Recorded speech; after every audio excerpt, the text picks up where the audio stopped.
என்னடா எங்க பார்த்தாலும் இந்த மேகதாது அணை பிரச்சனைன்னு சொல்றாங்க.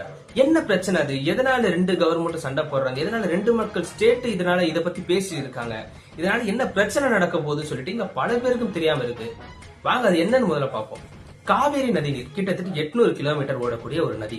அதுல 300 கிலோமீட்டருக்கு மேல வந்து கர்நாடகாலயும் 450 கிலோமீட்டருக்கு மேல தமிழ்நாட்டிலையும் ஓடக்கூடியது. ஆனா இதோட ஆரிஜின் எங்க இருக்குன்னு பாத்தீங்கன்னா கர்நாடகால தான் இருக்கு. கர்நாடகா இந்த காவேரி நதியில வந்து பாத்தீங்கன்னா 4 டேம் கட்டியிருக்காங்க. அதோட மொத்த கொள்ளளவு பாத்தீங்கன்னா 117 டிஎம்சி இருக்கு.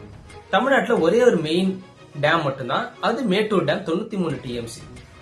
இப்போ இந்த மேகதாது அணை கட்டினாங்கன்னா மேற்கொண்டு ஒரு 67 டிஎம்சி தண்ணீரை அவங்களால சேமிச்சு வைக்க முடியும்.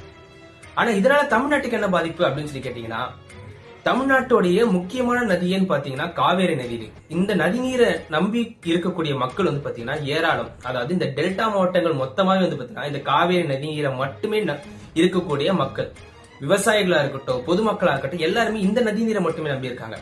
ஒருவேளை இந்த விவசாயிகளுக்கு தேவைப்பட்ட நேரத்துல அவங்க அந்த தண்ணீரை திறக்கலனா நம்ம விவசாயிகள் விவசாயம் பண்ண முடியாம போகும். தமிழ்நாட்டோட எக்கனாமி மிகப்பெரிய ஒரு டவுன் ஆகும். அதனாலதான் இன்னமும் தமிழ்நாடு அரசு அதை எதிர்த்து போராட்டம் பண்ணிட்டே இருக்காங்க. சுப்ரீம் கோர்ட்லயும் இதுக்கு வந்து ஒரு கேஸ் போட்டாங்க. ஆனா சுப்ரீம் கோர்ட் என்ன பண்ணிட்டாங்கன்னா, மேகதாதுல அணை கட்டலாம், ஆனா தமிழ்நாட்டுக்கு 117 டிஎம்சி தண்ணீர் வந்து பாத்தீங்கன்னா வருடம் கொடுத்துடணும் அப்படின்னு சொல்லியிருக்காங்க. ஆனா வருடம் கொடுக்கணும் அப்படின்னு சொன்னதை வந்து அவங்க எப்ப வேணா ரிலீஸ் பண்ணுவாங்க கர்நாடகா. ஆனா நமக்கு தேவையான நேரத்துல ரிலீஸ் பண்ணுவாங்களா அப்படின்றத இங்க மிகப்பெரிய கேள்விக்குறி.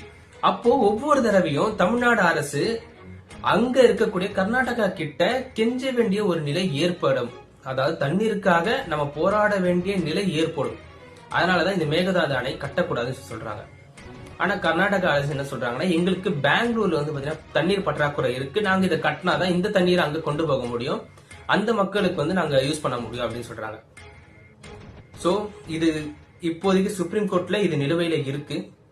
இன்னமும் எனக்கு தெரிஞ்சு மேல்முறையீடு தமிழ்நாடு செய்யணும். அது செஞ்சு இந்த மேகதாது அணை கட்டாம இருக்கலாம். அதுக்கு பதிலா அணைக்கட்டுகளை கட்டி பக்கத்துல ஏதாவது ஏரிய குளங்களை வெட்டி அங்க அந்த தண்ணீரை சேமிச்சு பெங்களூருக்கு நீங்க தண்ணி கொண்டு போலாம். அதே போல இங்க தமிழ்நாட்டுல வந்து பாத்தீங்கன்னா இந்த அணைக்கட்டுகளே இல்லாம இருக்கு. காவேரி நதியில இந்த அணைக்கட்டுகள் நம்மளும் கொஞ்சம் நதியை கட்டி ஏரி குளங்களை வெட்டி அதுல தண்ணீரை சேமிச்சு வைக்கலாம். சோ இதெல்லாம் பண்ணீங்கன்னா இந்த தண்ணீருக்கான சண்டை கொஞ்சம் முடிவடையும் சொல்லிட்டு நான் நம்புறேன். உங்களோட ஐடியா ஏதாவது இருந்ததுன்னா கமெண்ட் செக்ஷன்ல சொல்லிட்டு போங்க. நன்றி.